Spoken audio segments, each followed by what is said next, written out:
Maya Rodriguez stood in the center of the crystal courtroom, her hands bound behind her back. The alien judges towered above her on their floating platforms. Their skin looked like broken glass, and their eyes glowed with cold blue light. She had never seen creatures so tall and thin before. Chancellor Kexthun spoke in a voice that sounded like ice breaking. The human has violated our laws 3 times. First, she took metals from our mining ships. Second, she entered forbidden space near the Vortex Nebula. Third, she claimed ownership of the derelict vessel Karthek without proper permits. Maya wanted to shout that the mining ships had been abandoned for months. She wanted to tell them that the Vortex Nebula had no warning signs in human language. She wanted to explain that the derelict ship was drifting dead in open space with no owner markings.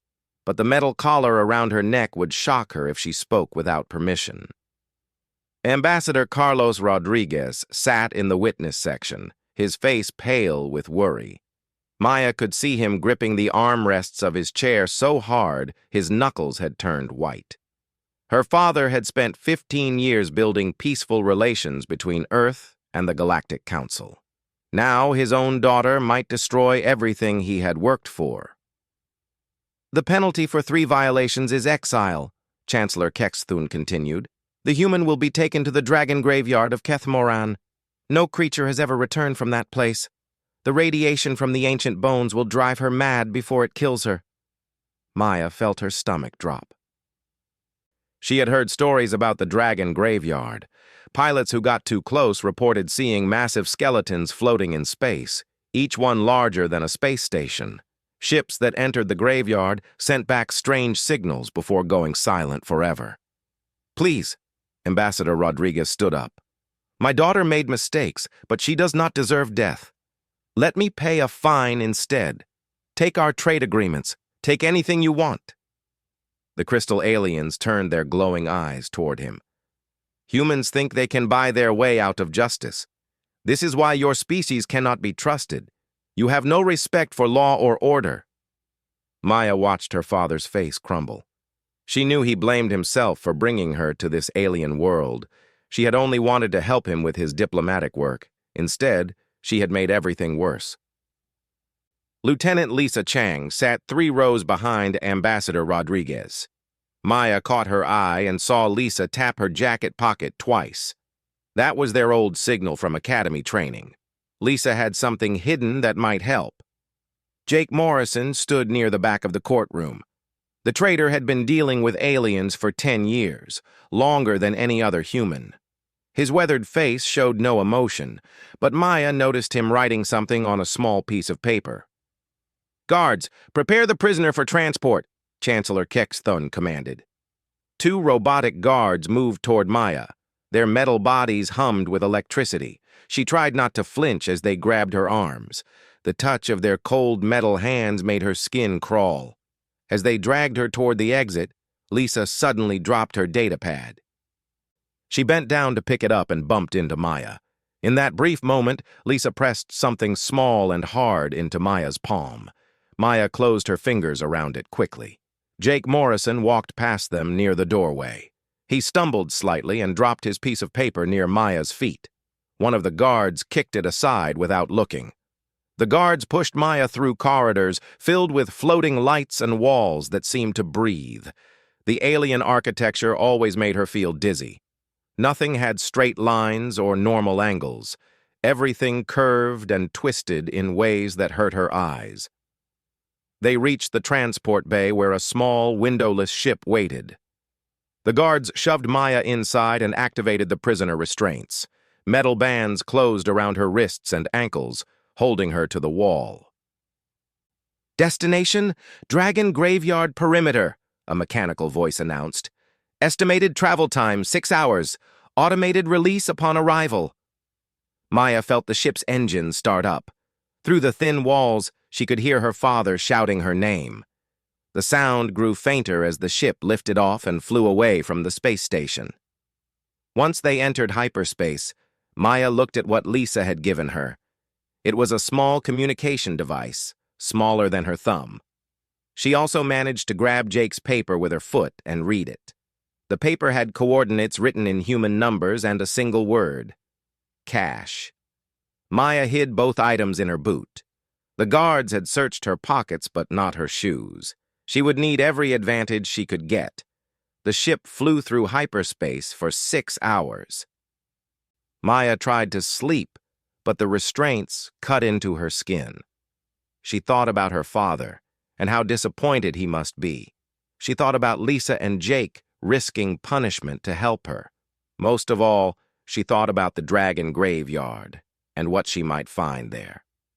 When the ship dropped out of hyperspace, Maya saw something that made her breath catch. Massive bones floated in the darkness ahead, each one glowing with pale green light. The skeletons were so huge that her mind could barely understand their size. Some of the skulls were larger than Earth's moon. The ship's mechanical voice spoke again. Arrival at destination. Beginning prisoner release sequence. The restraints opened, and a door appeared in the floor. Maya fell through it and landed hard on a small metal platform. The platform had just enough air for her to breathe and basic life support systems. The ship immediately jumped back to hyperspace, leaving her alone. Maya floated in space, surrounded by the bones of creatures that had died long before humans had ever looked at the stars. The silence was complete. No radio signals, no engine sounds, nothing but her own heartbeat and breathing. She activated Jake's coordinates on the platform's navigation system. The cache was 3 kilometers away, hidden inside the ribcage of a medium-sized skeleton. Maya started the platform's tiny engine and began moving through the graveyard. As she flew between the giant bones, Maya noticed something strange. The radiation detectors on her platform showed normal levels. According to the aliens, she should already be dying from exposure. Instead, the bones seemed to pulse with a warm, gentle light. Maya reached the coordinates and found Jake's supply cache exactly where his note said it would be. Inside a hidden compartment, she discovered enough food and water for a month, along with basic tools and a portable shelter. She set up the shelter in the shadow of a massive dragon skull and tried to make sense of her situation. The aliens had lied about the radiation, but why? What were they really afraid of in this place? As night fell around her small camp, Maya noticed that the dragon bones were humming. The sound was so low she felt it more than heard it. It reminded her of her grandmother's lullabies, warm and comforting. For the first time since her trial began, Maya smiled. The aliens had made a mistake. They had sent her to a place they feared but did not understand. Now she had time to figure out what secrets the dragon graveyard really held. Maya woke up to the sound of singing. She sat up in her small shelter and listened carefully. The humming from the dragon bones had changed overnight. Now it sounded like voices, thousands of them, all singing the same slow melody. The sound made her chest feel warm and peaceful. She crawled out of the shelter and looked around the graveyard. In the daylight, the bones looked different. They still glowed with soft green light, but now Maya could see patterns carved into their surfaces. The patterns looked like writing, but not like any language she had ever seen. Maya checked her supplies. Jake's cache had given her enough food and water for a month, but she would need to find more after that. She also needed to figure out why the aliens were so afraid of this place. She decided to explore the nearest dragon skeleton. It was smaller than the others, only about the size of a city block. Maya used her platform to fly up to the skull and found an opening large enough to walk through. Inside the skull, Maya discovered a hollow chamber filled with crystal formations. The crystals pulsed with the same green light as the bones outside. When she touched one of them, the humming got louder and clearer. Suddenly, words formed in her mind. Not words she heard, but words she simply knew. "Welcome, small one." Maya jumped back from the crystal. "Who said that?" "I did. My name was once Emberthus, though names matter little now. I have been waiting so long for someone who could hear us. Maya looked around the empty chamber. Where are you? Here, in the crystal. What you call death, we call sleeping. Our bodies are gone, but our thoughts remain. Maya sat down on a smooth piece of bone. This was impossible. Dead creatures could not talk. But the voice in her head felt real and warm, like talking to a wise grandmother. You are human, Emberthys continued. We have watched your species from afar. You are different from the others who rule the galaxy now. Different how? The crystal people, the metal ones, the gas beings, they all think in straight lines. Order, law, hierarchy. They cannot bend or change, but humans think in circles and spirals. You can adapt and grow. Maya touched the crystal again. This time, images flowed into her mind. She saw the galaxy as it was millions of years ago, when the star dragons ruled the stars. They were magnificent creatures, each one intelligent and powerful beyond imagination. We created the other species, Emberthys explained. We wanted children who could help us explore the universe. But we made them too rigid, too focused on control. They forgot that wisdom comes from balance, not domination. Maya saw more images. The star dragons growing old and tired of ruling, their created children becoming obsessed with laws and hierarchies, wars breaking out between different species, the dragons retreating to this graveyard to escape the chaos they had accidentally caused. Why didn't you stop them? Maya asked. How could we destroy our own children? Instead, we came here to sleep and wait. We hoped that someday a better species would evolve naturally. A species that could inherit our true legacy. And you think humans are that species? Your DNA carries traces of our genetic code. Not because we made you, but because the universe itself guided your evolution. You are what we hoped our created children would become. Maya spent the rest of the day learning from Emberthys. She discovered that each dragon skeleton contained the sleeping consciousness of an ancient being. Some had been warriors, others had been teachers or explorers. All of them had been waiting for thousands of years for the right person to find them. The dragons taught Maya about the galaxy's real history. The crystal people who ruled the Galactic Council were descended from the dragons' first attempt at creating perfect servants. The metal beings came from their second try. Each species had been designed to be obedient and orderly, but somewhere along the way they had forgotten their original purpose. They fear this place because they know the truth, Emberthys said. Deep in their genetic memory, they remember that we created them. They cannot face us because they know they have failed to live up to our hopes. As the days passed, Maya explored more of the graveyard. She found dragons who taught her about star navigation, others who showed her how energy flowed through space, and some who shared memories of planets covered in crystal forests and metal cities. But the most important discovery came when she met the consciousness called HFY, who had once been the dragon's greatest treasure hunter. There is something you must know, small human, HFY told her. In the heart of the First Mother's skeleton lies the crown of First Fire.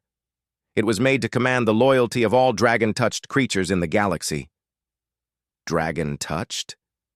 Every species we created carries some of our genetic markers. Their ships, their weapons, their technology, all of it has biological components that respond to dragon commands. The crown would let you control all of it. Maya felt a chill run down her spine. That's why the aliens exiled me here.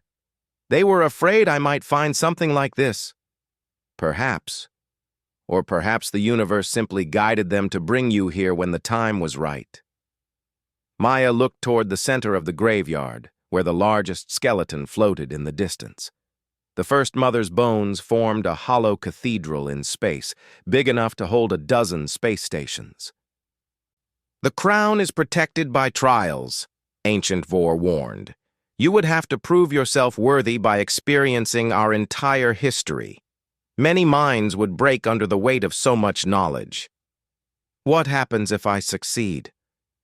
You become the heir to everything we built.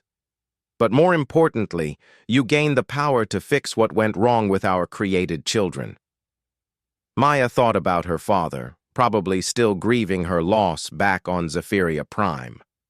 She thought about Lisa and Jake, who had risked everything to help her. She thought about all the humans trying to find their place in a galaxy ruled by species that saw them as inferior. How long do I have to decide? Time flows differently here, small one. But your people will not wait forever to rescue you. Choose soon. That night, Maya lay in her shelter and listened to the dragon song. The voices seemed to be encouraging her, telling her she was strong enough for whatever lay ahead. She activated Lisa's communicator and sent a brief message. I am alive and well. Found something important. Do not attempt rescue yet. Maya knew her father would be confused by the message, but she needed more time. The dragons had been waiting thousands of years for the right person to claim their legacy. She would not rush such an important decision. The next morning, Maya began preparing for the journey to the First Mother's skeleton. She packed her remaining supplies and checked her platform's fuel levels. The flight would take several days through the densest part of the graveyard. As she prepared to leave, Emberthys spoke to her one final time.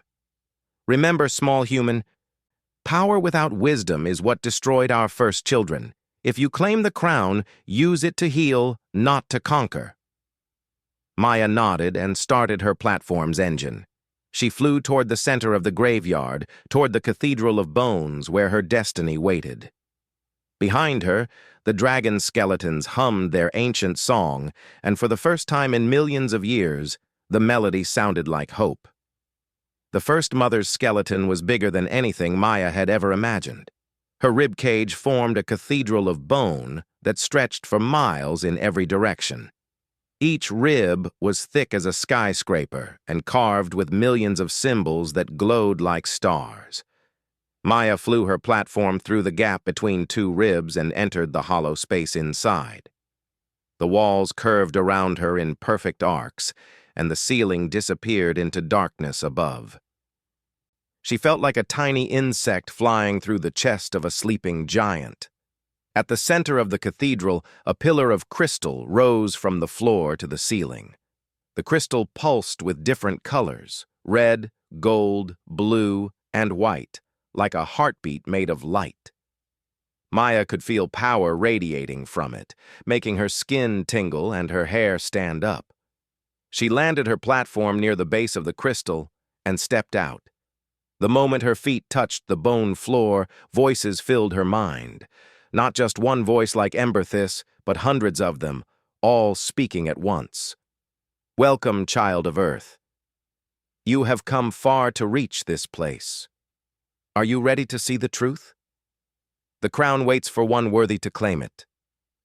Maya walked closer to the crystal pillar. Inside it, she could see something glowing, a circle of metal and flame that seemed to burn without being consumed. I'm ready, she said out loud. The voices grew quiet. Then a new voice spoke, deeper and older than all the others. I am the First Mother. I was the first of our kind to see beyond the physical world. If you wish to claim the crown of First Fire, you must endure the trial of echoes. You will experience our entire history through my memory. Many minds have broken under such knowledge. Maya took a deep breath. I understand. Then place your hands upon the crystal and prepare yourself. Maya reached out and pressed her palms against the warm surface. The world disappeared. Suddenly, Maya was flying through space, but not as herself. She was the First Mother, young and strong, with wings that could fold space and carry her between stars in a single heartbeat. She felt the joy of discovery as she found the first planets where life might grow. She felt the loneliness of being the only intelligent creature in a vast, empty galaxy. The memory shifted. Now Maya experienced the First Mother's excitement as other dragons evolved and joined her in exploring the cosmos. She felt their wonder as they discovered the secrets of matter and energy, time and space. She felt their love for each other and their desire to share the beauty of existence. But then came the sadness. The dragons grew lonely despite their power. They wanted children, smaller beings who could see the universe through fresh eyes. The first mother remembered the long debates about whether to create new life. Maya lived through the creation of the Crystal People. She felt the dragons' joy as their first children took their first steps on distant worlds. She experienced their pride as the crystal beings built cities and learned to fly among the stars. But the joy turned to worry. The Crystal People became obsessed with order and rules. They created laws for everything and punished anyone who broke them. They forgot to appreciate beauty or wonder. They became cold and rigid. The dragons tried again. Maya experienced the birth of the metal beings, creatures of logic and efficiency. But the same thing happened. The metal ones built perfect societies with no room for creativity or growth. They calculated everything but understood nothing. Again and again, the dragons created new species. Again and again, their children became obsessed with control instead of wisdom. Each failure broke the first mother's heart a little more. Maya felt the dragons' growing despair as their children turned against each other. Wars broke out between the different species. Planets were destroyed. The galaxy that had once been peaceful became a battleground of competing hierarchies. The worst moment came when the Crystal People and metal beings joined forces to hunt down their creators. They declared the dragons too dangerous to exist. They built weapons designed to kill the very beings who had given them life. Maya experienced the first mother's anguish as she watched her children try to destroy everything she had built. She felt the terrible decision to retreat rather than fight back. The dragons could have crushed their rebellious children easily, but they chose exile instead. "We cannot destroy what we have made," the first mother's memory whispered. "Perhaps someday the universe itself will create the children we could not." Maya lived through the dragons' journey to the graveyard. She felt their sadness as they chose to sleep rather than watch their failed children rule the galaxy. She experienced their hope that somehow, somewhere, a better species would evolve naturally. The memories came faster now. Maya saw the rise and fall of civilizations. She watched as the Crystal People and metal beings spread across the galaxy, always fighting, always trying to impose their version of order on everyone else.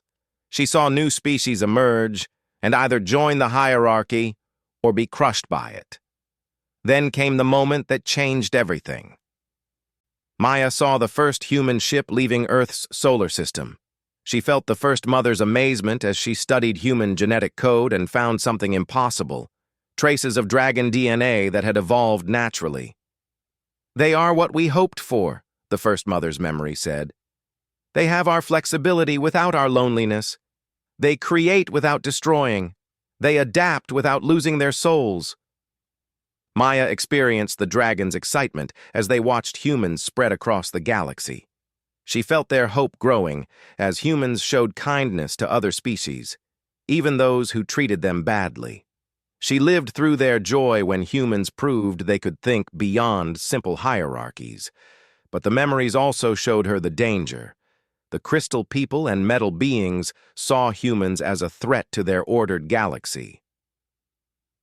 They were already making plans to limit human expansion, to keep the new species under control. The trial reached its climax. Maya experienced the first mother's final decision to hide the crown of first fire and wait for a worthy human to claim it. She felt the ancient dragon's love for all living things, her hope for a better future, and her trust that the universe would guide the right person to this place. The memories faded. Maya found herself back in the Crystal Cathedral, her hands still pressed against the pillar. Tears streamed down her face from the weight of so much history, so much love and loss and hope. The crystal began to crack. Light poured out through the fissures, and the crown of first fire rose from its prison. It was beautiful beyond words, a circle of living metal that burned with inner flame, but gave off no heat. "You have seen our history," the First Mother's voice said. "You understand our failures and our hopes. Do you accept the responsibility of our legacy?" Maya looked at the crown hovering in front of her. She thought about her father, probably still mourning her exile. She thought about the crystal people and their cold laws. She thought about all the species in the galaxy who suffered under rigid hierarchies. "I accept," she said. The crown settled onto her head. The moment it touched her, Maya felt a connection to every dragon-touched creature in the galaxy. She could sense their bioships orbiting distant planets. She could feel their living weapons in the hands of alien soldiers. She could touch the minds of hybrid creatures who had never known their true heritage. The power was overwhelming at first. Maya fell to her knees as waves of sensation crashed over her. But then the dragon voices helped her focus, taught her to control the flow of information. "You are now the Dragon Empress," the First Mother said. "Not to rule as we did, but to heal what was broken." Maya stood up, the crown burning like a star around her forehead. She could feel Emberthys stirring in her distant skeleton, drawing energy from Maya's new power. Other dragons were awakening too, their consciousness growing stronger. "What happens now?" Maya asked. "Now you choose how to use what you have inherited. The galaxy's biotechnology will obey you. Their ships will come when you call. Their weapons will turn to your will. But remember, true power lies not in commanding others, but in helping them become better than they thought they could be." Maya activated Lisa's communicator and sent a new message. "Tell my father I'm coming home, and tell the Galactic Council that everything is about to change." She walked back to her platform, the crown's light illuminating the cathedral around her. As she prepared to leave, she heard Emberthys calling to her from across the graveyard. "I am ready to fly again, young Empress. Shall I carry you to your destiny?"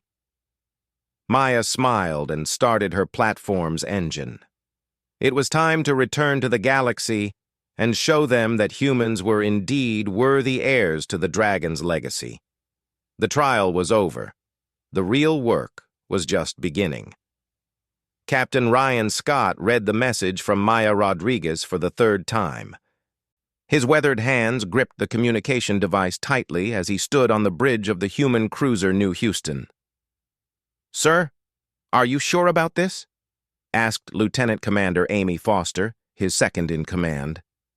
"Ambassador Rodriguez has no authority to order a rescue mission into the Dragon Graveyard, and this message from his daughter makes no sense."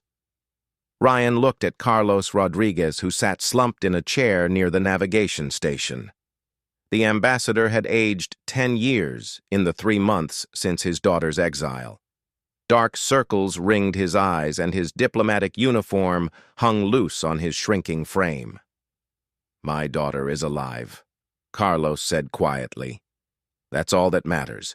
If there's even a chance we can bring her home, we have to try." Ryan nodded. He had served in the human fleet for 20 years, long enough to know when to break regulations for the right cause. "Set course for the Dragon Graveyard, maximum speed." The New Houston was one of humanity's newest ships, built with both human technology and alien biocomponents purchased from various species. As they entered hyperspace toward the Forbidden Zone, Ryan noticed something strange. The bio-neural networks that helped run the ship were acting differently. Instead of their usual steady hum, they pulsed with an excited rhythm. "Captain, we're getting readings from the edge of the graveyard," reported Ensign Kevin Walsh from the sensor station. "Multiple energy signatures. Something big is happening out there." When they dropped out of hyperspace at the graveyard's edge, Ryan saw something that made his breath catch. The massive dragon skeletons were glowing brighter than ever before, and some of them were moving. Not floating dead in space, but actually moving with purpose and life. Jesus Christ, Amy whispered. Are those things alive? Before Ryan could answer, a massive shape rose from behind the largest skeleton. It was a dragon, but not just bones anymore. Flesh of living energy covered parts of its frame, and its eyes burned with green fire. On its back sat a small human figure wearing something that blazed like a star. "All ships, this is Maya Rodriguez," a familiar voice came over the radio. "Please maintain safe distance while I approach." Ryan stared as the enormous creature flew toward them with graceful, impossible movements. Each beat of its energy wings sent ripples through space itself. The figure on its back became clearer as it approached, a young woman in a simple jumpsuit, but wearing a crown of living flame. "Amy, please tell me you're recording this," Ryan said. "Every sensor we have, sir, though I'm not sure anyone will believe it." The dragon landed gently on the New Houston's main shuttle bay, somehow fitting its massive bulk into a space that should have been too small. Maya slid down from its neck and walked toward the inner airlock. Carlos Rodriguez ran through the corridors faster than he had moved in months. When the airlock opened and his daughter stepped through, he grabbed her in a hug that nearly knocked them both to the floor. "Maya? Oh, God! I thought you were dead. How did you survive? What is that thing? And what are you wearing on your head?" Maya hugged her father back, but Ryan could see she was different. She stood taller, moved with more confidence, and her eyes held depths of knowledge that had not been there before.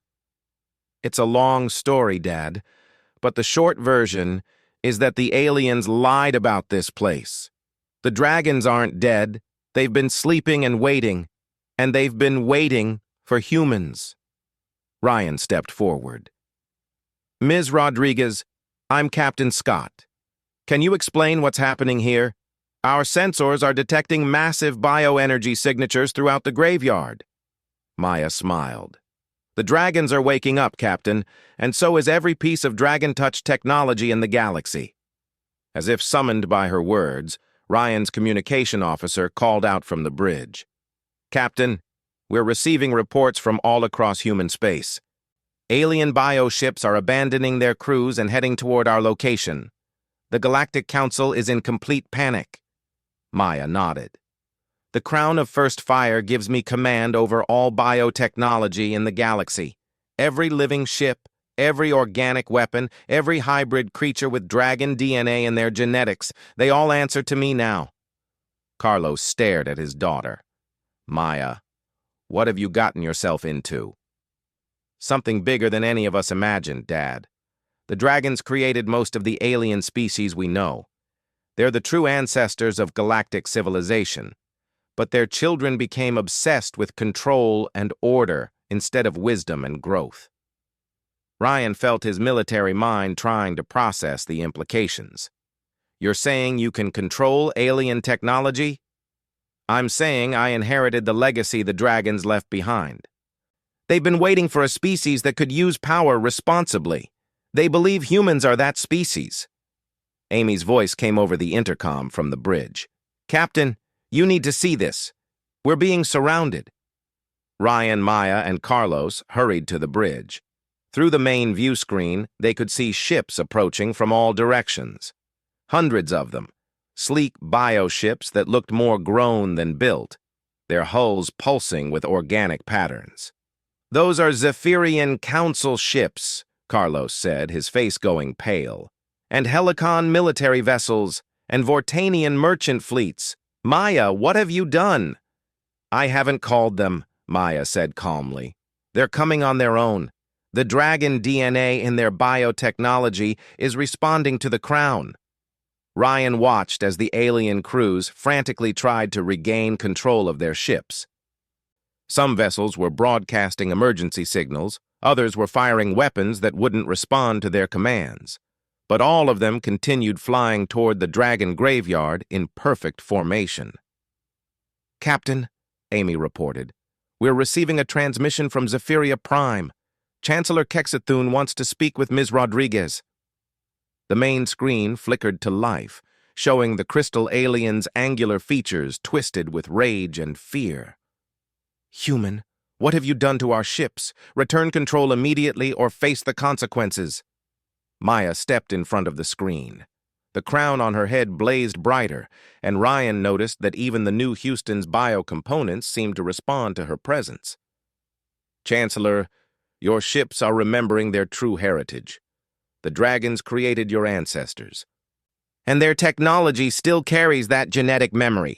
I'm not controlling anything. I'm just reminding them where they came from." "Impossible!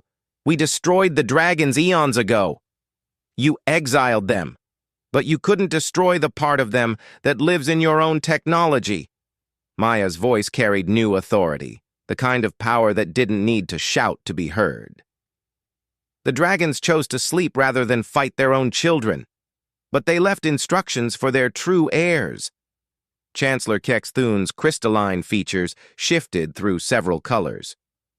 "You are not their heirs. You are a primitive species that has barely left your home system. And yet here I am, wearing the crown of first fire and commanding the loyalty of every bioship in your fleet." Maya smiled, and Ryan saw something both terrible and beautiful in that expression. "The question is, Chancellor, what are you going to do about it?" The transmission cut off abruptly. Carlos looked at his daughter with a mixture of pride and worry. "Maya, you're talking about challenging the entire galactic power structure. That's not diplomacy, that's revolution." "No, Dad. This isn't about overthrowing anyone. It's about fixing something that's been broken for millions of years." Maya turned to Ryan. "Captain, how long would it take to reach Zephyria Prime?" "In normal space, 3 days. But if those bioships decide to escort us, they will, and will arrive at dawn, station time." Maya walked to the view screen and looked out at the assembled fleet. Ships that had belonged to dozens of different species now flew in perfect harmony, their biohulls glowing with dragon fire.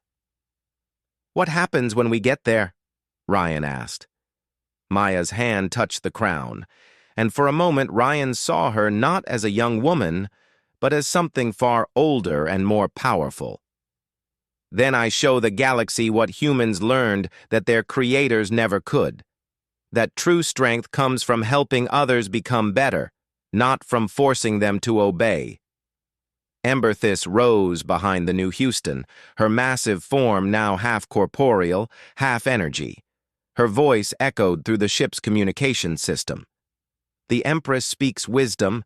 Let us fly to the heart of their empire and offer them the choice their ancestors never had, to rule through fear or to lead through love." Ryan strapped himself into his captain's chair as the strangest fleet in galactic history prepared to jump to hyperspace. He had signed up to serve humanity, but he had never imagined he might help change the destiny of every species in the galaxy. Maya Rodriguez was coming home, and she was bringing the power to reshape civilization itself. Zephyria Prime had never seen anything like it. The massive space station hung in orbit around a blue giant star, its crystalline spires reaching out like frozen lightning. For 1,000 years it had been the seat of galactic government, the place where alien species came to bow before the Galactic Council's authority. Now, as dawn broke over the station's main habitat ring, something impossible appeared in the darkness. A fleet of bioships emerged from hyperspace, but they were not attacking. Instead, they arranged themselves in a perfect spiral formation, their hulls pulsing with synchronized light. At the center of the spiral flew a creature out of legend. Emberthys had regrown enough of her physical form to carry her passenger, her wings of living energy casting aurora patterns across the station's hull. On her back sat a human woman wearing a crown of fire that burned without consuming. Maya Rodriguez had returned. Inside the station's council chamber, chaos reigned. Chancellor Kexthun stood before a massive holographic display showing the approaching fleet, his crystalline features shifting through angry reds and fearful blues. How many ships have we lost? He demanded. All of them, reported General Vexakari of the Metal Beings. Every bioship in our combined fleets has joined the humans' formation. Our crews are trapped aboard vessels that no longer obey our commands. What about non-biological ships? Those still respond normally, but they represent less than 20% of our total fleet strength. Council member Thisala of the Gas Beings floated forward, her containment suit glowing with agitation. This is exactly what our ancestors warned us about. The dragons were too dangerous to allow into civilized space. The dragons are dead, Chancellor Kekthun said, though his voice lacked conviction. This is some human trick, some new technology we don't understand. Through the chamber's massive windows, they could see the approaching dragon. Emberthys moved with impossible grace, her semi-corporeal form shifting between matter and energy. The human on her back seemed tiny by comparison. But something about her presence made the council members instinctively step backward. Activate all defensive systems, the Chancellor ordered. Sir, General Vexakari said hesitantly, 90% of our defenses are bio-based. The organic neural networks that run our weapon systems have already begun shutting down. As if to prove his point, the lights in the council chamber dimmed. The bio-neural networks that manage the station's power grid were responding to Maya's approach by reducing non-essential functions. Emergency backup power only, a mechanical voice announced throughout the station. All biosystems entering minimal operation mode. Chancellor Kekthun felt fear creeping up his crystalline spine. For the first time in his long life, he was experiencing what it meant to be powerless.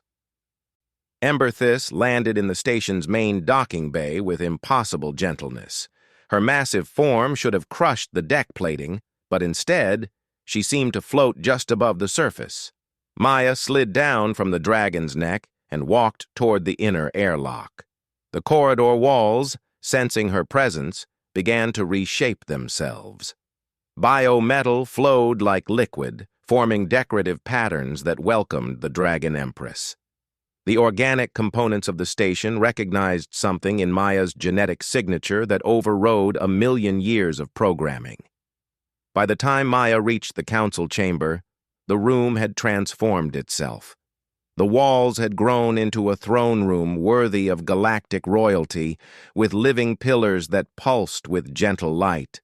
A throne of crystallized bone had emerged from the floor, positioned so that Maya could see every member of the council. She entered wearing her simple jumpsuit and the burning crown, walking with calm confidence.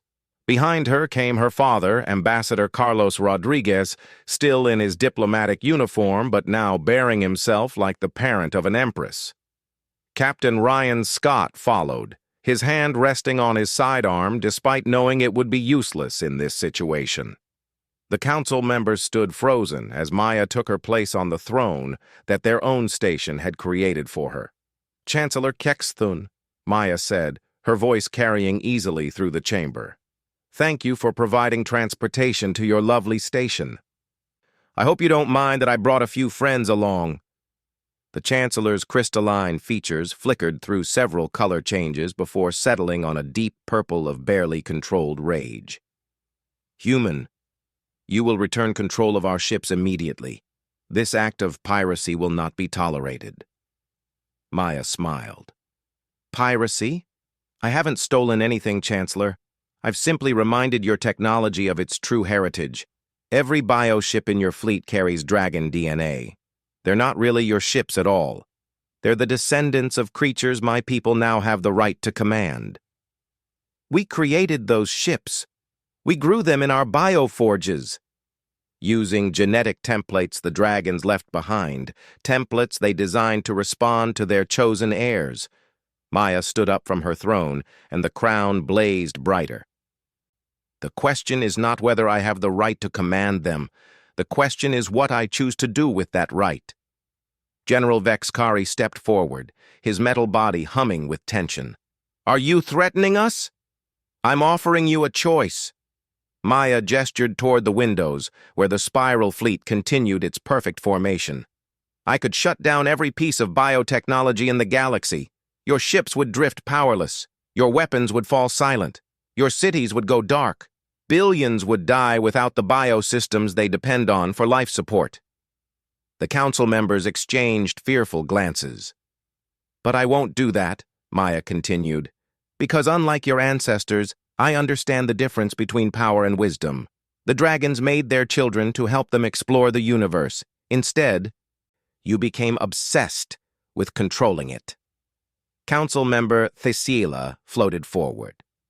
What do you want from us? I want you to remember why you were made.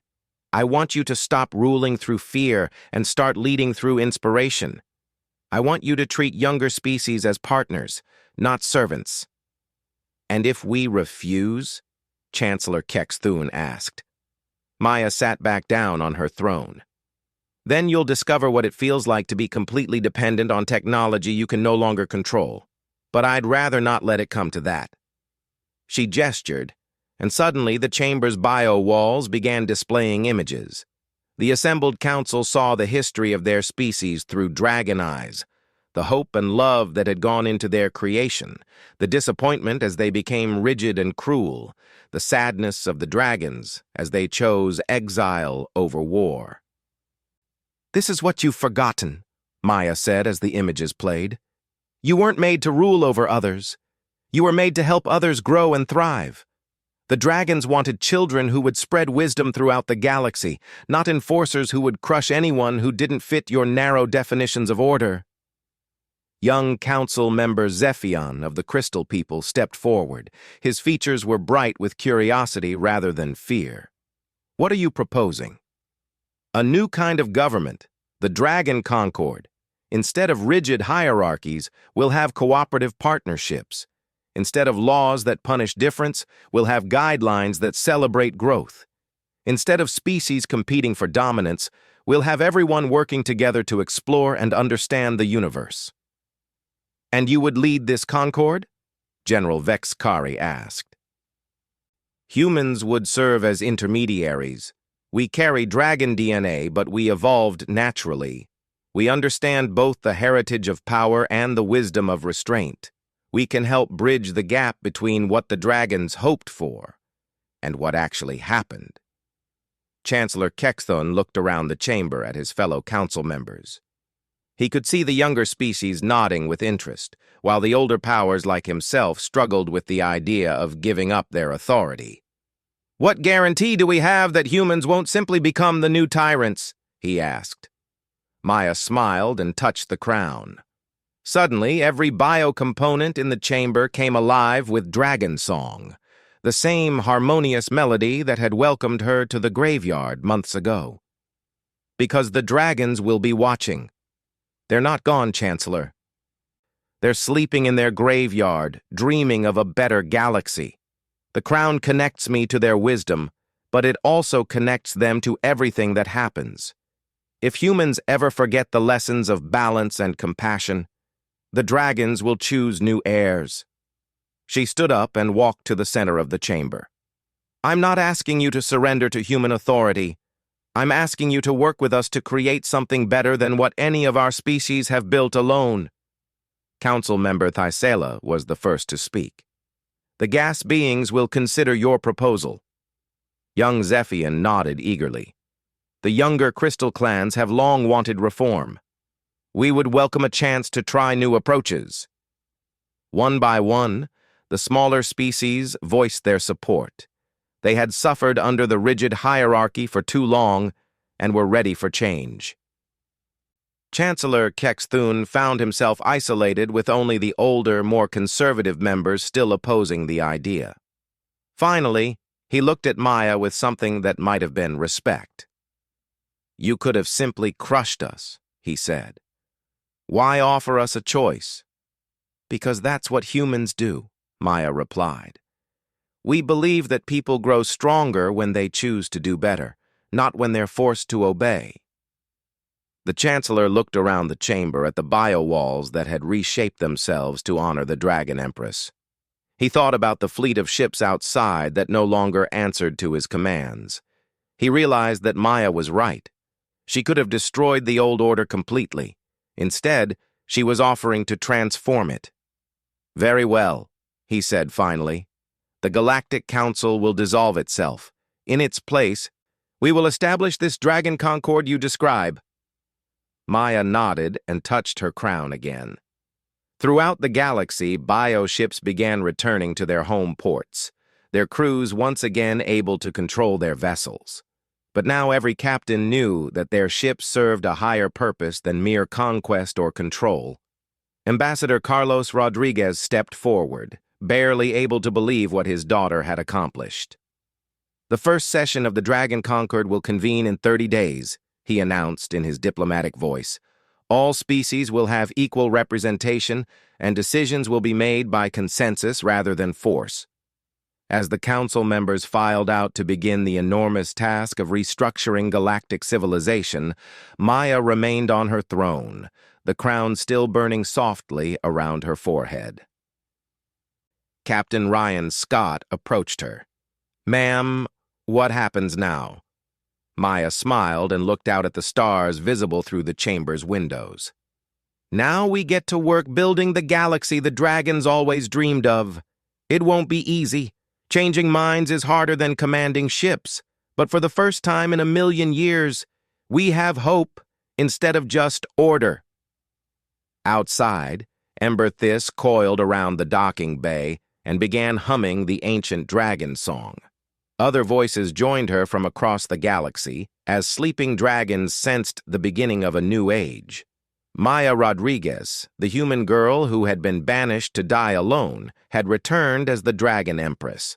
But more importantly, she had returned with the wisdom to use power for healing rather than conquest. The galaxy would never be the same, and for the first time in eons, that was exactly what it needed.